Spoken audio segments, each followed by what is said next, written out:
All right.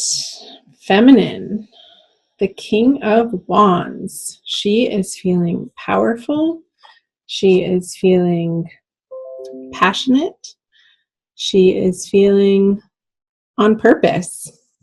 The king is elevated to his highest state of being able to express his most inner desires in a very effective way out into the world. And he's facing the masculine. So the feminine is looking in May towards the masculine energy. So that's either physically in a manifest form, like literally to another human being, or looking or expressing herself out in the world in a more masculine manner, taking action, taking the lead on projects or in any area of her life. Or she could be in communication with the masculine, being the one to initiate that in the month of May.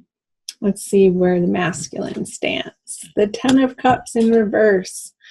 He is perhaps not feeling receptive. He's feeling like his hopes and dreams are a little shattered or lost or confused or sort of in a fog, not clear.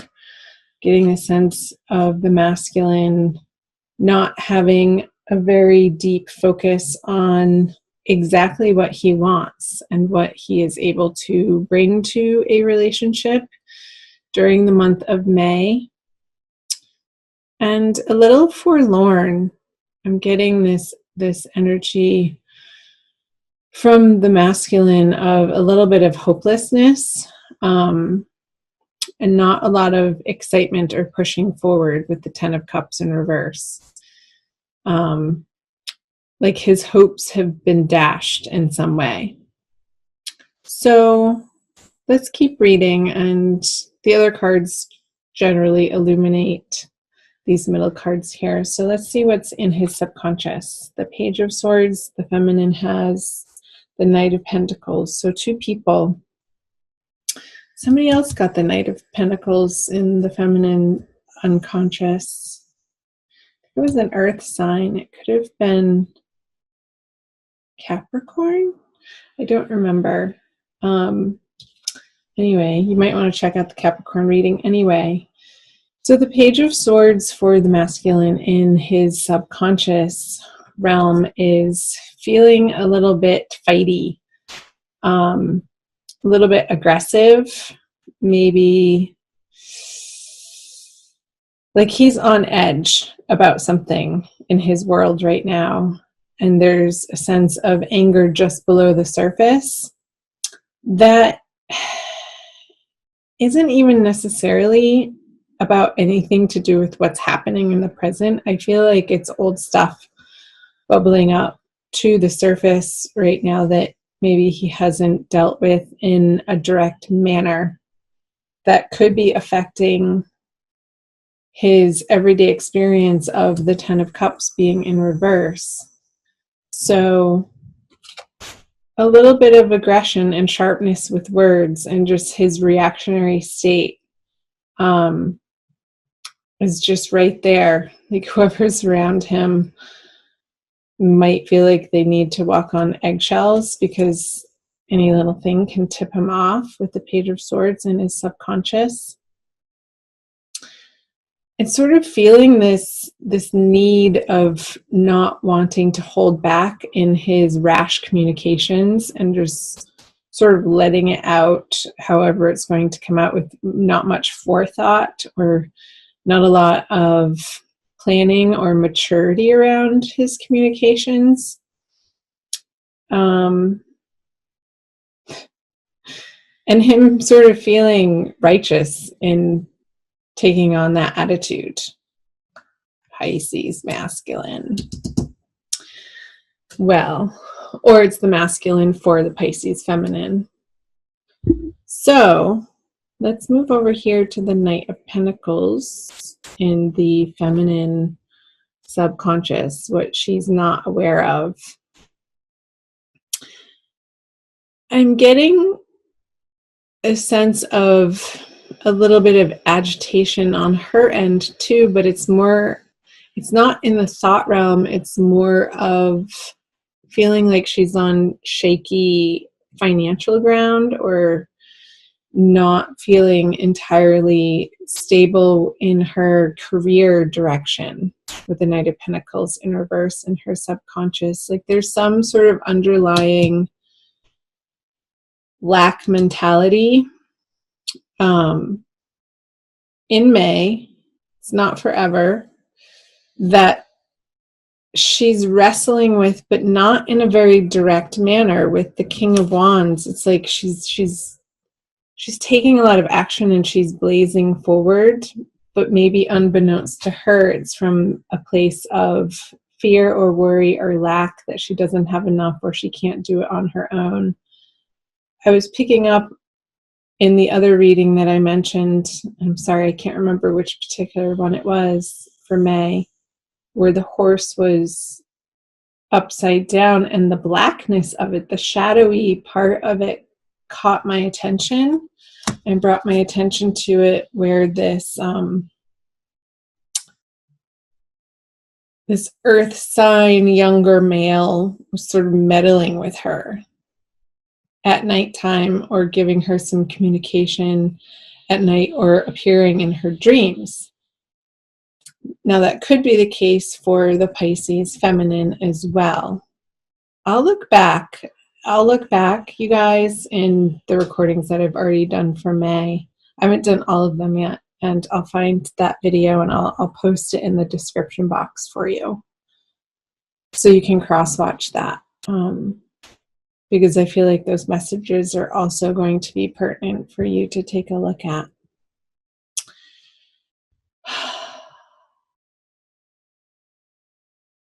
So yeah, I'm just gonna leave it there with the Knight of Pentacles, something about her, a sense of lack or fear or worry of not making ends meet, and that propelling this action in her everyday world to sort of put a band-aid on that, and as a remedy to this, which isn't a bad thing.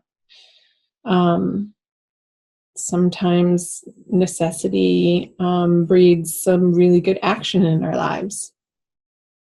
So let's see what she has in her conscious energies.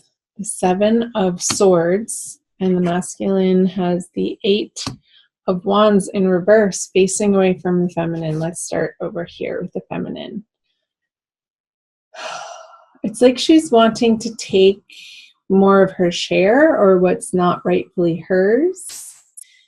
And that could be somebody's attention. Like I said, the King of Wands is facing the masculine in this direction, and it's like she's poking at him to give her attention when he's over here sort of just being sad and a little irritable.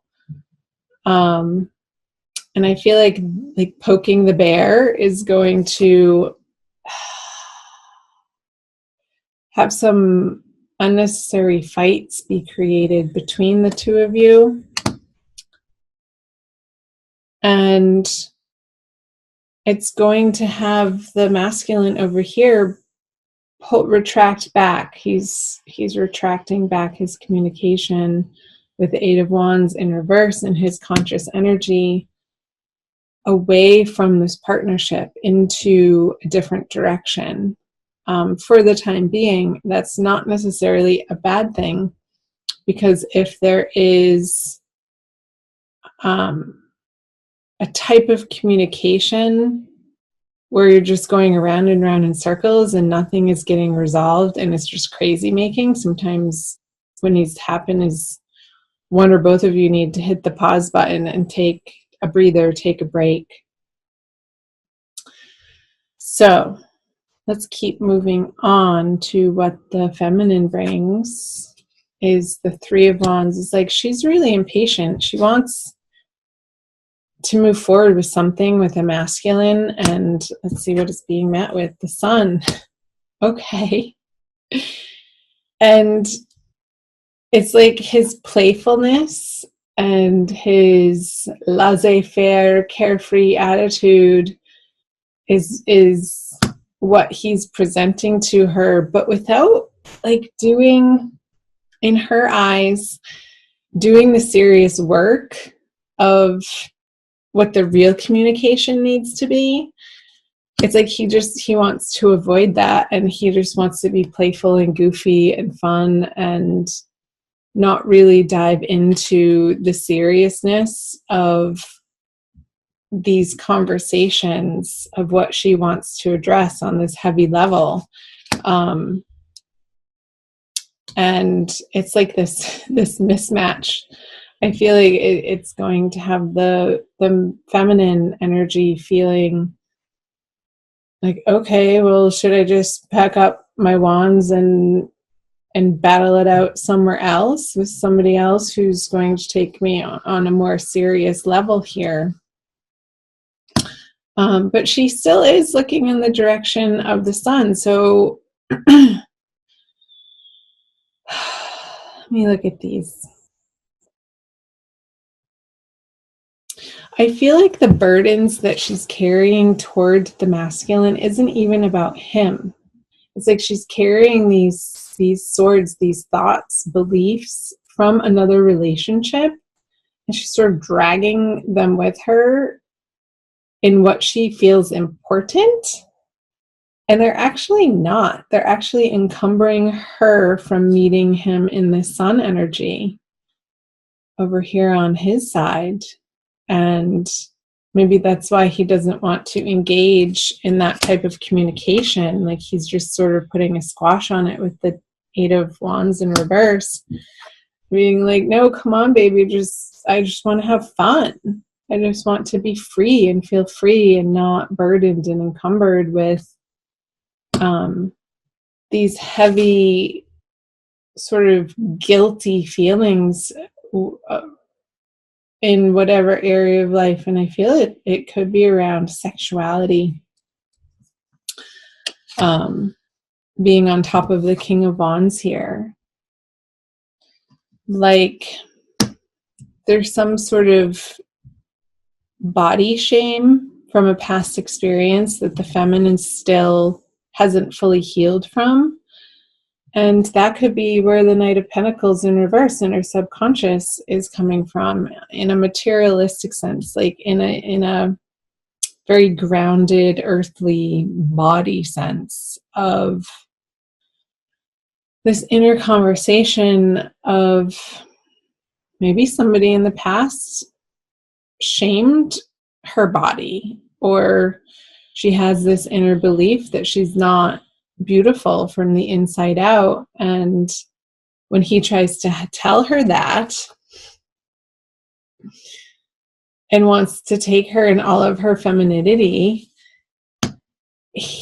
and she wants it too with this King of Wands card, but it's like this 7 of Wands is inhibiting her from traveling through and accepting that message of the sun from her counterpart, from her divine lover. So comment below if that's resonating for any of you. I'd love to hear. Let's flip over your conjoined outcome energy cards, the Emperor.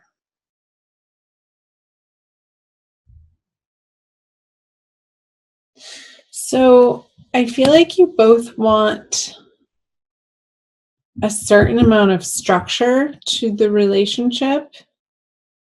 And it's almost like I want you each to rely on the feminine, to rely on this King of Wands energy, where you're very grounded and centered in your desires without letting this 7 of Wands conversation get in the way of that, and be able to move through the 3 of Wands towards the Emperor, meeting the masculine through the sun energy in his playfulness.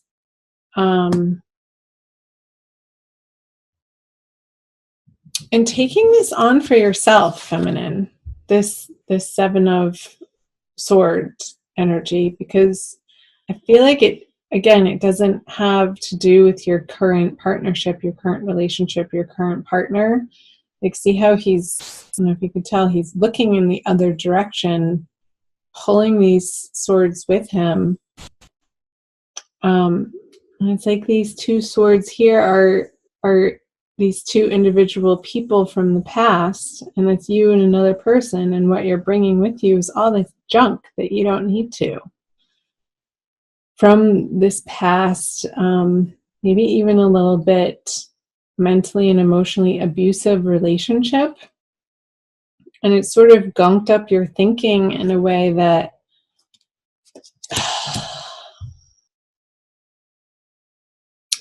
is preventing you from having as much fun as you could with your masculine counterpart, and creating this new structure for the both of you that feels really solid and dependable and reliable, and something that you both can use as a foundation to expand and grow into other areas of your life from.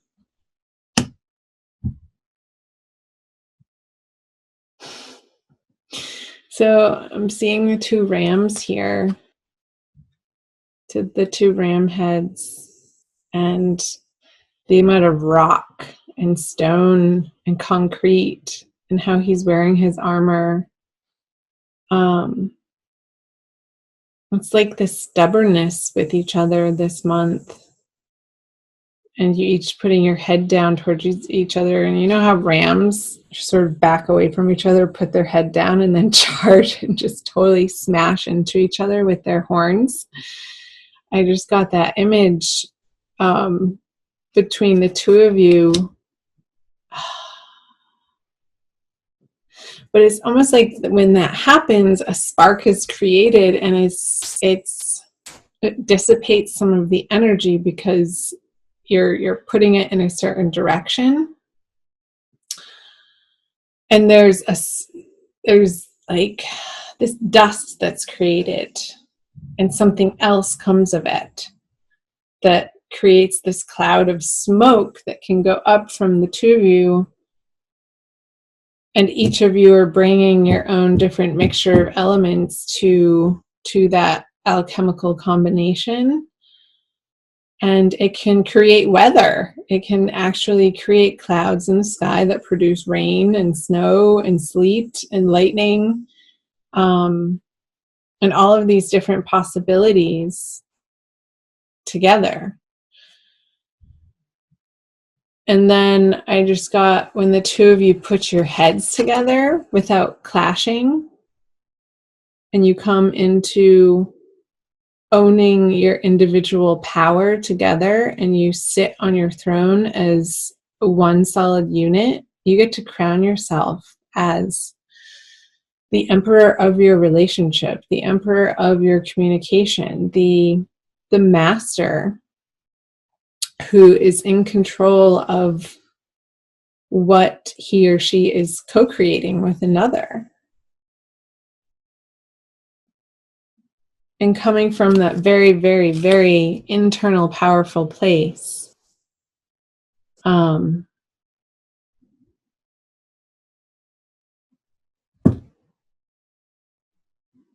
So click your heels together. I just saw him like clicking his heels together.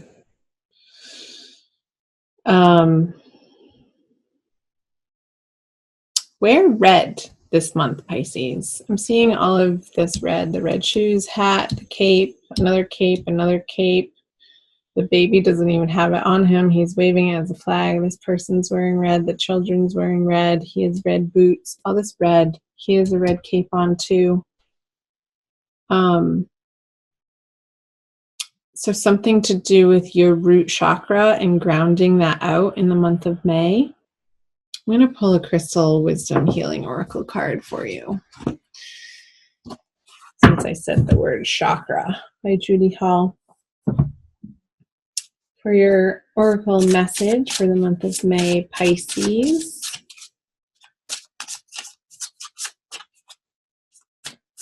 So conversations could be a little heated. Watch your words, watch your reactionary time. Take a breath before you speak and ask yourself, is this true in this moment, or is it triggering something for me? And if it's triggering something for you, then own that. Take responsibility for your triggers without pointing the finger at the other person. Be like, wow, that whatever you just said right there, I know you didn't mean it in that way, but it brought this up for me. And that is authentic, honest, raw communication, where the other can then choose to meet you in their authentic way. But you have to start with yourself first, Pisces. And take on some nonviolent communication. Maybe get yourself in a workshop or a class. Whoa, I don't even know if I know how to say that. Rhodochrosite. Any of you have heard of that? Chime in down below. It looks like watermelon almost. Number 45. And I will read to you from the book, The Heart Reviver. Rhodochrosite teaches the heart to assimilate painful feelings without shutting down. Ha! That's what I was just saying when I was shuffling about being triggered and keeping your communication open through those triggers without blaming. Dissolving denial and identifying ongoing detrimental patterns. It offers compassion, compassionate love, and forgiveness. You face the truth with loving awareness. Self-understanding. Deep down, you feel alienated, unloved, or unappreciated. A history of sexual or emotional abuse creates dis-ease. What was I saying here? And something about the body, in the body, for the feminine. Or you may have misused or feared your sexual power in the past. You may be repressing something you do not want to face. Irrational fears and paranoia and unacceptable emotions need to be acknowledged and transformed. I was definitely picking up that owning your sexual energy, feminine, in a more healthy, grounded, alive, empowered way. So healing some shame in May, I feel like is on the docket for you.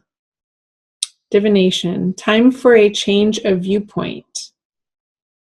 Begin to seek the gifts in your experiences rather than seeing the negative effects.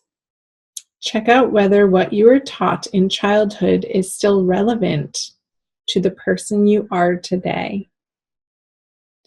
And your healing insight for the month of May is releasing resentment from your heart creates well-being.